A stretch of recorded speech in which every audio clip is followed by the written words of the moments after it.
تو وہ جانے کا جو ہے وہ اہتمام ہوا، یہاں تک کہ تیار ہو گئے، اور تیار جب ہوئے تو پھر حضور علیہ السلام جو ہیں تقریباً آپ کی عمر مبارک جو ہے اس وقت جو ہے وہ 13 سال، مختلف لکھا ہے، تو تقریباً اتنی کی عمر تھی۔ علیہ السلام نے جو ہے آپ کی اونٹنے کی نکیل جو ہے اس کو پکڑ لیا، اور حضور علیہ السلام نے ارشاد فرمایا کہ اے میرے چچا جان، آپ جو ہیں پیچھے کس کے ہاں مجھے چھوڑ کر جا رہے ہیں؟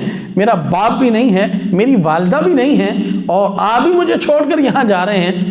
تو حضرت ابو طالب جو ہیں فوراً جو ہے انہوں نے اپنا ارادہ بدلا، اور یہاں تک کہ علیہ السلام کو اپنے ساتھ لیا، اور حضور علیہ السلام کو اپنے ساتھ لے کر جو ہے وہ شام کا سفر جو ہے وہ شروع کیا۔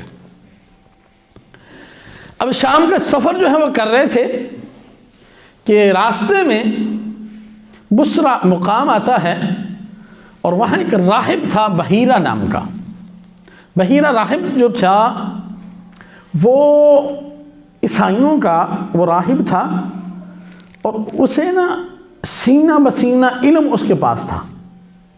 ایک علم کتابی ہوتا ہے اور ایک سینہ بسینہ بھی ہوتا ہے۔ بزرگوں نے کسی کو عطا کیا، انہوں نے آگے عطا کر دیا، انہوں نے آگے عطا کر دیا، تو یہ خاندانی سلسلہ جو ہے یہ بھی آگے چلتا ہے۔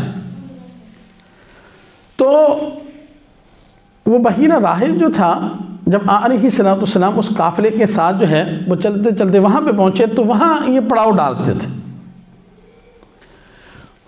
وہاں پڑاؤ ڈالا تو وہ بحیرہ راہب جو تھا وہ دیکھ رہا تھا اپنی خانقاہ کے اندر سے، قافلے کو دیکھ رہا تھا۔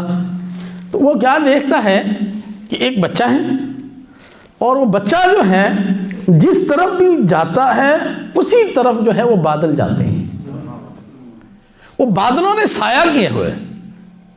وہ بڑا حیران ہوا کہ بچہ ہے، بچے کے ساتھ ساتھ بادل ہیں۔ اچھا، پھر اس نے کیا دیکھا کہ جب جو ہے وہ قافلے نے پڑاؤ ڈالا، ظاہر ہے جہاں چھاؤں ہوتی ہے وہاں درخت کے نیچے ہی پڑاؤ ڈالا جاتا ہے گرمی کی شدت کی وجہ سے۔ تو جب وہاں پہ قافلے والے جو ہے وہ رکے ہیں اور ایک درخت کے نیچے رکے ہیں، اور چھاؤں جو ہے وہ ختم ہو گئی، بڑے لوگ بیٹھ گئے، اور جو بچہ ہے وہ پیچھے دھوپ میں بیٹھ گیا، اور کیا دیکھتا ہے وہ راہب، اس نے کیا دیکھا کہ وہ درخت جو ہے نا، درخت وہ جھکتا ہے اور حضور علیہ السلام کے اوپر سایہ کر دیتا ہے۔